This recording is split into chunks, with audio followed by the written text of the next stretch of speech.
सियासी पार्टियों में, चाहे वो अरविंद केजरीवाल की आम आदमी पार्टी हो, चाहे कांग्रेस हो या फिर शिवसेना, इन सब के बीच कौन कितना बड़ा हिंदू है ये साबित करने की होड़ लगी हुई है। आप देखेंगे कई स्टेट्स में ये मामला सामने आया है। आपने देखा करौली में क्या हुआ, झारखंड में क्या हुआ, और लाउड स्पीकर को लेकर महाराष्ट्र में क्या हो रहा है।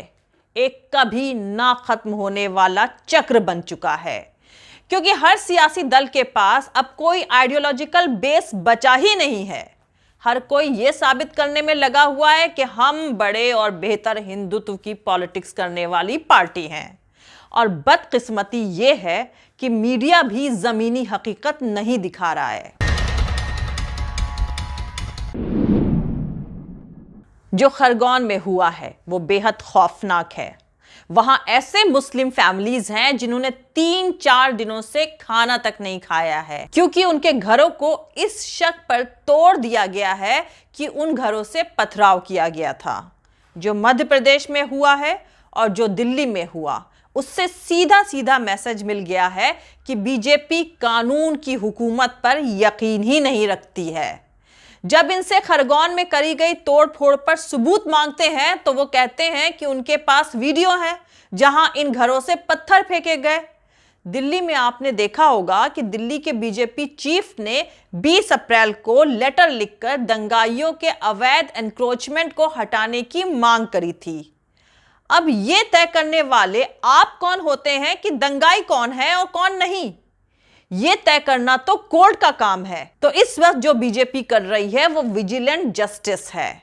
यह आखिरकार कानून की हुकूमत को कमजोर करेगा। हम देख रहे हैं कि बीजेपी साफ तौर से तय कर रही है कि किसका घर गिराया जाना चाहिए, किसका नहीं, क्योंकि बीजेपी जज ज्यूरी खुद ही बन बैठी है। आपने बुलडोजर से मस्जिद का गेट गिरा दिया, लेकिन उसी इलाके में एक मंदिर के इल्लीगल एनक्रोचमेंट पर बुलडोजर नहीं चलाया जाता है। बीजेपी ने खुलेआम मुसलमानों के खिलाफ जंग का ऐलान कर दिया है। जहां भी बीजेपी सत्ता में है वहां वो इसे लेकर कोई दिखावा भी नहीं कर रही है। और राजनीतिक पार्टियां लाइक आम आदमी पार्टी, कांग्रेस और शिवसेना के बीच कौन कितना बड़ा हिंदू है यह साबित करने की होड़ लगी हुई है। तो दोस्तों, अंग्रेजी अखबार इंडियन एक्सप्रेस को दिए अपने इंटरव्यू में ऑल इंडिया मजलिस-ए इत्तेहादुल मुस्लिमीन के चीफ असदुद्दीन ओवैसी ने ये तमाम बातें कही हैं। अब अगर ओवैसी के दावे या इल्जाम की बात करें तो दिल्ली के चीफ मिनिस्टर अरविंद केजरीवाल की बात पहली होनी चाहिए, क्योंकि दिल्ली के मुसलमानों के सभी वोट्स उन्हीं के हिस्से में गए हैं। आम आदमी पार्टी दिल्ली में पिछले 7.5 सालों से सरकार चला रही है। पिछले दोनों विधानसभा चुनाव में उसे मिले भारी बहुमत में मुस्लिम कम्युनिटी का एक तरफा सपोर्ट का बेहद अहम कंट्रीब्यूशन रहा है। इसके बावजूद उसने हर मौके पर यह सावधानी बरती है कि उस पर ऑल इंक्लूसिव पार्टी या मुसलमानों के हितैषी होने का इल्जाम न लग जाए। यही नहीं, वो कई मौके पर अपने सियासी तमाशे के जरिए ये जताने में भी पीछे नहीं रही है कि वो बीजेपी से ज्यादा हिंदुओं के फायदे का ध्यान रखने और उनके रिलीजियस फेथ्स का सम्मान करने वाली पार्टी है। इस बार हनुमान जयंती का ही इंसिडेंट ले लीजिए। हनुमान जयंती के मौके पर जहांगीरपुरी इलाके में हुए कम्युनल वायलेंस को लेकर आम आदमी पार्टी ने उसी तरह चुप्पी साधे रखी है जिस तरह 2.5 साल पहले वो CAA कानून के खिलाफ शाहीन बाग प्रोटेस्ट के वक्त न्यूट्रल बनी हुई थी, या उसके बाद मान लें दिल्ली में कराए गए हिंदू मुसलमान दंगों पर वो खामोश रही थी, या फिर कोरोना महामारी के दौरान मोदी सरकार और बीजेपी के सुर में सुर मिलाते हुए तबलीगी जमात के बहाने मुसलमानों को कोरोना फैलाने के लिए जिम्मेदार ठहरा रही थी। और अब जहांगीरपुरी में कम्युनल वायलेंस के बाद जब बीजेपी रूल दिल्ली नगर निगम ने दिल्ली पुलिस के सहयोग से उस इलाके के रहवासियों के मकानों और दुकानों को बुलडोजर से रौंदना शुरू किया, तब भी आम आदमी पार्टी की चुप्पी बरकरार रही। उसकी चुप्पी टूटी सुप्रीम कोर्ट के ऑर्डर पर बुलडोजर की कार्रवाई रुकने के बाद। आम आदमी पार्टी के सुप्रीमो और दिल्ली के मुख्यमंत्री अरविंद केजरीवाल ने सिर्फ ट्वीट करके लोगों से अमन की अपील करके अपना फर्ज पूरा कर दिया, लेकिन उसके बाद अरविंद केजरीवाल की पार्टी के नेताओं के जो बयान आए, उसने ओवैसी के दावों को और मजबूती दी और उन बयानों का सियासी मतलब आपकी भी आंखें खोल देगा और आप लोग भी बीजेपी के साथ आम आदमी पार्टी के सियासी जुगलबंदी को, जिससे धोखा और नुकसान सिर्फ मुसलमानों के खाते में आना है, उस सियासी तमाशे को आसानी से समझ सकेंगे। सब बताऊंगी आगे वीडियो में, लेकिन उससे पहले जो लोग मेरे इस चैनल पर नए हैं वो मेरा YouTube channel political Tamasha with doctor Arshi को सब्सक्राइब करके वहां पे लगी बेल आइकॉन को जरूर दबा दे, ताकि आपको हमारे आने वाले हर वीडियो की अपडेट्स मिलती रहे। और दोस्तों, अगर आपको हमारा काम पसंद आता है, हमारे वीडियोस पसंद आते हैं, तो www.patreon.com/dr अर्शी खान पर जाकर डोनेट करके आप हमारे काम को सपोर्ट कर सकते हैं। तो चलिए शुरू करते हैं। तो दोस्तों, आमतौर पर सरकारें जब तानाशाही करती हैं, यानी कानून को दरकिनार करके कोई काम करती हैं, तो उन्हें अपने किए के लिए पब्लिक सपोर्ट की बहुत जरूरत होती है। इसके लिए उन्हें एक ऐसी भीड़ तैयार करनी पड़ती है जो हर हाल में उनका सपोर्ट करे। दिल्ली में बीजेपी का ये एक्सपेरिमेंट सिर्फ लोगों तक ही लिमिटेड नहीं रहा, बल्कि दिल्ली की चुनी हुई अरविंद केजरीवाल की सरकार ने भी अलग अंदाज में न सिर्फ बेरहमी से मुसलमानों के आशियाने ढाए जाने का सपोर्ट किया, बल्कि केंद्र में सत्ता में बैठी बीजेपी सरकार के डिविसिव सियासी एजेंडे को आगे बढ़ाने का काम भी किया है। तो दोस्तों, जहांगीरपुरी में हनुमान जयंती के मौके पर पैदा हुए कम्युनल टेंशन के लिए बीजेपी ने तो पोलराइजेशन की अपनी पुरानी सियासत के मुताबिक मुसलमानों को जिम्मेदार ठहराया ही है। पुलिस और एडमिनिस्ट्रेशन की मुसलमानों के खिलाफ कार्रवाई भी बीजेपी के मुताबिक ही रही। लेकिन आम आदमी पार्टी ने क्या करा? आम आदमी पार्टी ने इस पूरे मामले में बांग्लादेशी घुसपैठियों और रोहिंग्या मुसलमानों का भी दाखिला करा दिया। उसकी तरफ से उसके नेताओं जैसे कि राघव चड्ढा और विधायक आतिशी सिंह के अलग अलग लेकिन एक जैसे जो बयान आए हैं, वो बीजेपी के एजेंडे को आगे बढ़ाने के साथ ही काफी फिक्र पैदा करने वाले हैं। इन नेताओं ने अपने बयान में साफ कहा है कि जहांगीरपुरी में तनाव बीजेपी ने अपने ही तरफ से बसाए गए रोहिंग्या मुसलमानों और बांग्लादेशी घुसपैठियों के जरिए फैलाया है।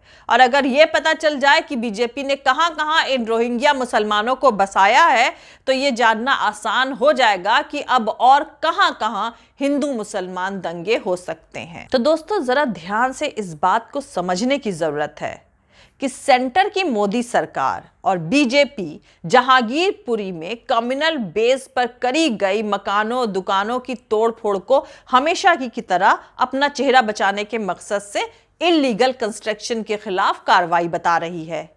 लेकिन आम आदमी पार्टी की दिल्ली सरकार इस मामले को खुलकर हिंदू मुसलमान तो बना ही रही है, साथ ही इनडायरेक्टली रोहिंग्या मुसलमानों और बांग्लादेशी घुसपैठियों को इसमें दाखिल करके इसे जायज भी ठहरा रही है। वैसे दिल्ली के चीफ मिनिस्टर अरविंद केजरीवाल और उनकी पार्टी के नेताओं से पूछा जा सकता है कि जब मोदी की बीजेपी सरकार रोहिंग्या मुसलमानों या बांग्लादेशी रेफ्यूजीज को इस इलाके में या दूसरे इलाकों में भी बसा रही थी, तब दिल्ली सरकार और आम आदमी पार्टी क्या कर रही थी? जहांगीरपुरी इलाका एक विधानसभा क्षेत्र है जहां से आम आदमी पार्टी लगातार चुनाव जीत रही है।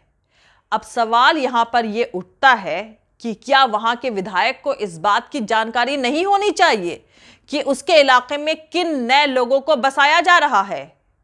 दोस्तों, ऐसे वक्त में दिल्ली की चुनी हुई अरविंद केजरीवाल सरकार को जब अपने वोटरों और नागरिकों के बीच होना चाहिए और बीजेपी की किसी भी इस तरह की बेतुकी कार्रवाई का खुलकर विरोध करना चाहिए, तब आम आदमी पार्टी ऐसा करने के बजाय इस तनाव को बढ़ाने और इसे पूरी तरह कम्युनल शक्ल देने की कोशिश करके बीजेपी के एजेंडे को आगे बढ़ा रही है।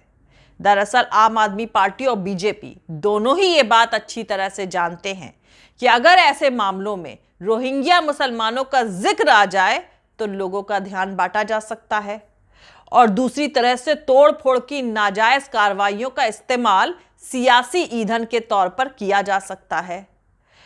दरअसल सियासी तमाशा यह है कि दिल्ली के तीनों नगर निगमों को फिर से एक कर दिए जाने के बाद दिल्ली अब एक स्टेट, एक पूर्ण राज्य के बजाय फिर से एक महानगर में तब्दील हो गया है। एक आधे अधूरे स्टेट यानी राज्य या केंद्र शासित प्रदेश के मुख्यमंत्री को हासिल पावर से ज्यादा ताकत तो अब दिल्ली के मेयर को हो चुकी है। यही वजह है कि नगर निगम ने अपने अधिकारों का इस्तेमाल करते हुए दिल्ली पुलिस के सहयोग से जहांगीरपुरी में तोड़फोड़ की कार्रवाई को जिस तरह से अंजाम दिया है, उससे दिल्ली का एक नया चेहरा सामने आया है। मतलब दिल्ली के तीनों नगर निगमों को एक करके उसे दिल्ली सरकार से ज्यादा पावर दे देने के बाद अब दिल्ली के लोगों को भी एक तरह से डबल इंजन की सरकार मिल गई है। ये बीजेपी दिखाना चाहती है। दरअसल अपने सियासी एजेंडे के मुताबिक मनमाने कामों और कार्रवाइयों के लिए डबल इंजन की सरकार की जरूरत पड़ती है। देश के सबसे बड़े स्टेट उत्तर प्रदेश में बुलडोजर एडमिनिस्ट्रेशन की चुनावी कामयाबी के बाद दूसरे बीजेपी रूल्ड स्टेट में भी गवर्नेंस का यह फॉर्मूला तेजी से अपनाया जा रहा है। मध्य प्रदेश के खरगोन और देश की राजधानी दिल्ली में इसे पूरी तैयारी के साथ आजमाया गया है। बुलडोजर गवर्नेंस के इस मॉडल को बीजेपी के वोटरों की तरफ से काफी सपोर्ट मिल रहा है और अरविंद केजरीवाल की आम आदमी पार्टी में ना तो इतनी कुव्वत है और ना ही उसका कैरेक्टर ऐसा है कि वो बुलडोजर गवर्नेंस के इस नए तानाशाही मॉडल के खिलाफ मैदान में उतरकर प्रोटेस्ट कर सके। लिहाजा वो इसका विरोध करने के बजाय दिल्ली नगर निगम के होने वाले चुनाव को ध्यान में रखते हुए रोहिंग्या मुसलमानों के बहाने जहांगीरपुरी मामले में अपने मुस्लिम वोटरों को नजरअंदाज करते हुए इस मसले को कम्युनल रंग देकर अपनी सियासी जमीन मजबूत करने की कोशिश कर रही है, जो देखा जाए तो दिल्ली के मुसलमानों के साथ एक तरह की ठगी है। मिलते हैं अगले वीडियो में किसी दूसरे सियासी तमाशे के साथ। जय हिंद, सत्यमेव जयते, अल्लाह हाफिज। दोस्तों, हमारा पूरा वीडियो और दूसरे और वीडियोस देखने के लिए हमारे YouTube channel political Tamasha with doctor Arshi को सब्सक्राइब करके वहां पे लगी बेल आइकॉन को ज़रूर दबा दें ताकि आपको हमारे आने वाले हर वीडियो की अपडेट्स मिलती रहे। और दोस्तों, अगर आपको हमारा काम पसंद आता है, हमारे वीडियोस पसंद आते हैं तो www.patreon.com/dr अर्शी खान पर जाकर डोनेट करके आप हमारे काम को सपोर्ट कर सकते हैं। दोस्तों, अगर आपको हमारा वीडियो पसंद आता है तो लाइक और शेयर करना हरगिज़ नहीं भूलें। आप हमें फॉलो भी कर सकते हैं हमारे ट्विटर, इंस्टाग्राम और फेसबुक पेज पर। मेरा ट्विटर हैंडल है @arshi_aziz khan। Thank you. मिलते हैं अगले वीडियो में।